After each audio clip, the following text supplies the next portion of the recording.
So hello guys, welcome back to my channel. और आज का वीडियो काफ़ी इंपॉर्टेंट होने वाला है क्योंकि आज की इस वीडियो में हम बात करने वाले हैं ऐसे जीके एमसीक्यू जो 100% पेपर में पूछे जाते हैं और इनमें से कई क्वेश्चन पेपर में पूछे भी जा चुके हैं। तो यहाँ सभी क्वेश्चंस के आंसर आपको अच्छी तरह से याद में रख लेना है ताकि अगर ये क्वेश्चन पेपर में पूछे जाते हैं तो आप इनका सही जवाब दे सको।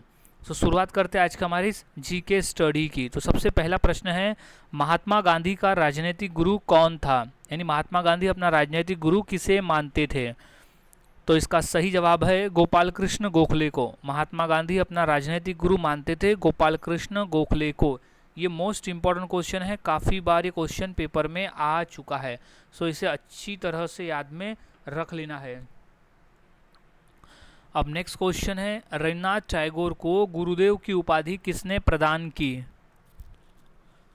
सो इसका सही जवाब हो जाएगा महात्मा गांधी जी ने रविन्द्रनाथ टैगोर को गुरुदेव की उपाधि प्रदान की थी। ये क्वेश्चन हाल ही में रेलवे में पूछा जा चुका है। अब अगला सवाल है, पूर्व मध्य रेलवे का मुख्यालय कहाँ स्थित है? तो इसका सही जवाब है हाजीपुर में। पूर्व मध्य रेलवे का जो मुख्यालय है वो हाजीपुर में स्थित है। अगला सवाल है, भारत के मुगल शासक बनने पर जहीरुद्दीन मोहम्मद ने अपना नाम क्या रखा था? तो सही जवाब है बाबर। मुगल शासक बनने पर जहीरुद्दीन मोहम्मद ने अपना नाम बाबर रखा था, याद रखना है। अगला सवाल है, पंडित किशन महाराज किस वाद्य यंत्र के प्रमुख वादक है? तो इसका सही जवाब है तबला। पंडित किशन महाराज जो है वो तबला वाद्य यंत्र के प्रमुख वादक है। अगला सवाल है, राष्ट्रीय विज्ञान दिवस कब मनाया जाता है? तो इसका सही जवाब है 28 फरवरी के दिन हम हर साल राष्ट्रीय विज्ञान दिवस के रूप में मनाते हैं। ये क्वेश्चन काफ़ी बार पेपर में आया हुआ है। अगला सवाल, राजीव गांधी का जन्म दिवस 20 अगस्त किस रूप में मनाया जाता है? तो वो है सद्भावना दिवस के रूप में, याद रखना है। राजीव गांधी जी का की जो जयंती आती है 20 अगस्त को, वो हम सद्भावना दिवस के रूप में मनाते हैं। अगला सवाल है, एलपीजी में मुख्यतः कौन सी गैस पाई जाती है? तो वो है ब्यूटेन। ब्यूटेन गैस पाई जाती है एलपीजी सिलेंडर में। अगला सवाल है, डॉट मैट्रिक्स किसका एक प्रकार है? तो वो है प्रिंटर का। डॉट मैट्रिक्स जो है वो प्रिंटर का एक प्रकार है। अगला सवाल है, विश्वनाथन आनंद विश्व में किस लिए प्रसिद्ध है? तो एक शतरंज खिलाड़ी के रूप में प्रसिद्ध है विश्वनाथन आनंद। अगला सवाल, किस महाद्वीप को श्वेत महाद्वीप यानी सफ़ेद महाद्वीप के नाम से जाना जाता है? तो इसका सही जवाब है अंटार्कटिका। अंटार्कटिका महाद्वीप को हम श्वेत महाद्वीप यानी सफ़ेद महाद्वीप कहते हैं क्योंकि वो बर्फ से घिरा हुआ है। अगला सवाल, भारत के किस नगर को भारत की सिलिकॉन वैली कहा जाता है? तो वह है बेंगलुरु को। बेंगलुरु को भारत की सिलिकॉन वैली कहा जाता है। अगला सवाल है, बैटरी का आविष्कार किसने किया? तो इसका सही जवाब है ओल्टा। ओल्टा ने बैटरी का आविष्कार किया। अगला सवाल है, भारतीय संविधान के किस अनुच्छेद में प्रेस की स्वतंत्रता दी गई है? तो वो है अनुच्छेद 19 पार्ट 1 में भारतीय संविधान के जो अनुच्छेद 19 में प्रेस की स्वतंत्रता दी गई है। अगला सवाल है, मौर्य साम्राज्य की स्थापना किसने की? तो वो है चंद्रगुप्त मौर्य। चंद्रगुप्त मौर्य ने मौर्य साम्राज्य की स्थापना की थी। अगला सवाल है, गुप्त शासकों की सरकारी यानी दरबारी भाषा कौन सी थी? तो वो थी संस्कृत भाषा। गुप्त शासकों की जो सरकारी भाषा थी वो थी संस्कृत भाषा। अगला सवाल, भारतीय संस्कृति का स्वर्ण युग यानी गोल्डन एज कौन सा था? सो वो था गुप्त काल। भारतीय संस्कृति का स्वर्ण युग था गुप्त काल।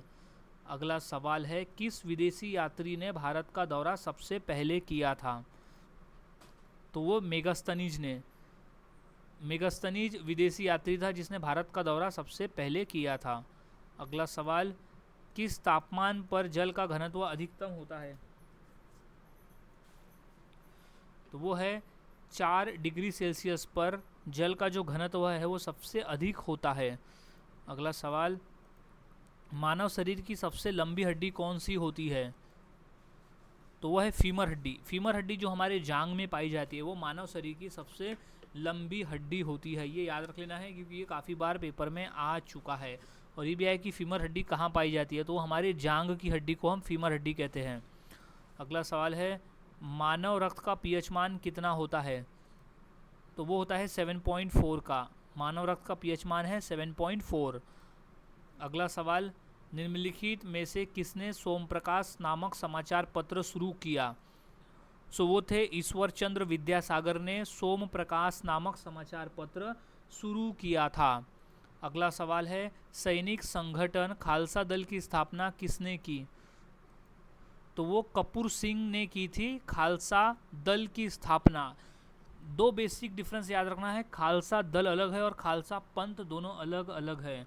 खालसा दल की स्थापना की है कपूर सिंह ने और खालसा पंथ की स्थापना की थी गुरु गोविंद सिंह जी ने। तो दोनों डिफरेंस अच्छी तरह से याद में रख लेना है। अगला सवाल है, किस मुगल बादशाह ने जजिया नामक कर पुनः लगाया था? यानी जजिया नामक जो टैक्स था वो फिर से लगाने वाला जो बादशाह था वो था औरंगजेब। अगला सवाल, मध्य प्रदेश में करेंसी प्रिंटिंग प्रेस कहाँ है?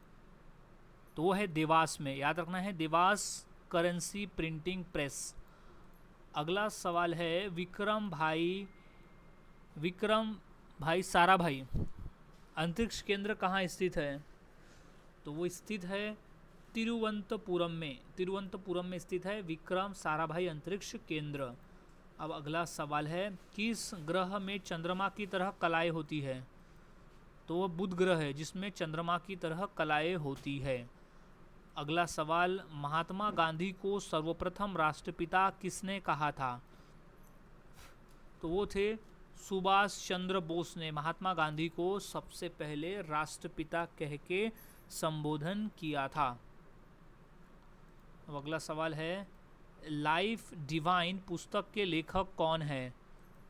तो वो है अरविंद घोष। लाइफ डिवाइन पुस्तक के लेखक है अरविंद घोष। अगला सवाल है, हमारा राष्ट्रीय गीत वंदे मातरम कहाँ से संकलित है? तो वो लिया गया है आनंद मठ से और आनंद मठ के जो रचयिता है वो है चंद्र चटर्जी। अगला सवाल, निम्नलिखित में से कौन सा देश हीरा का सबसे बड़ा उत्पादक है? तो वो है रूस। हीरा का सबसे बड़ा उत्पादक देश है रूस। अगला सवाल है, पारो तसेचू के नाम से प्रसिद्ध त्यौहार किस देश में मनाया जाता है? तो वो देश है भूटान। भूटान देश में मनाया जाता है। अगला सवाल है, ट्यूलिप महोत्सव किस शहर में स्थित है? तो वो श्रीनगर में स्थित है ट्यूलिप महोत्सव। अगला सवाल है, तिरुवथिरा किस भारतीय राज्य का सांस्कृतिक उत्सव है? तो वो है केरल का। सही जवाब हो जाएगा केरल।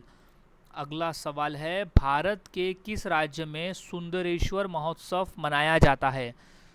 तो वो है केरल राज्य में सुंदरेश्वर महोत्सव मनाते हैं। सो नेक्स्ट क्वेश्चन है, गोची त्यौहार प्रमुख रूप से किस राज्य में मनाया जाता है?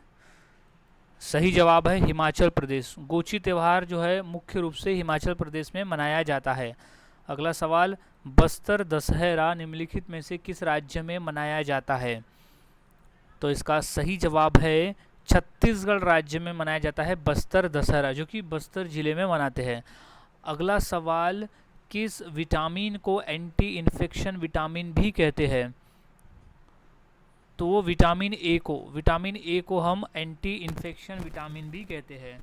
अगला सवाल है, विटामिन ए का रासायनिक नाम क्या है? तो है रेटिनॉल। रेटिनॉल है विटामिन ए का रासायनिक नाम। अगला सवाल, बिहार केसरी के नाम से किसे जाना जाता है? तो वो है श्री कृष्ण सिन्हा को बिहार केसरी के नाम से जाना जाता है। अगला सवाल, निम्नलिखित में से किसे सागर माथा के नाम से भी जाना जाता है? तो वो है माउंट एवरेस्ट को सागर माथा के नाम से जानते हैं। सागर माथा का मतलब होता है आकाश की सबसे ऊंची देवी। अगला सवाल, सोगात्सु किस देश का नव वर्ष त्यौहार है? तो वो है जापान का। सोगात्सु जापान का एक नव वर्ष त्यौहार है। अगला सवाल है, निम्न में से कौन इमेज फाइल फॉर्मेट का एक्सटेंशन नहीं है?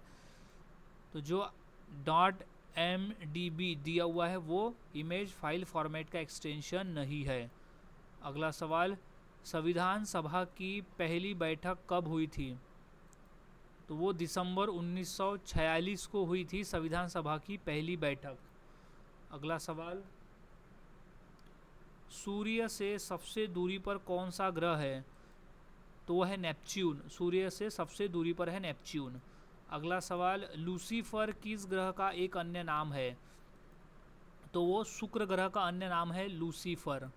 अगला सवाल है, सुंदरबन डेल्टा किस नदियों द्वारा बनाया गया है? किन नदियों द्वारा? तो वो है गंगा और ब्रह्मपुत्र नदियों द्वारा बनाया गया है सुंदरबन डेल्टा।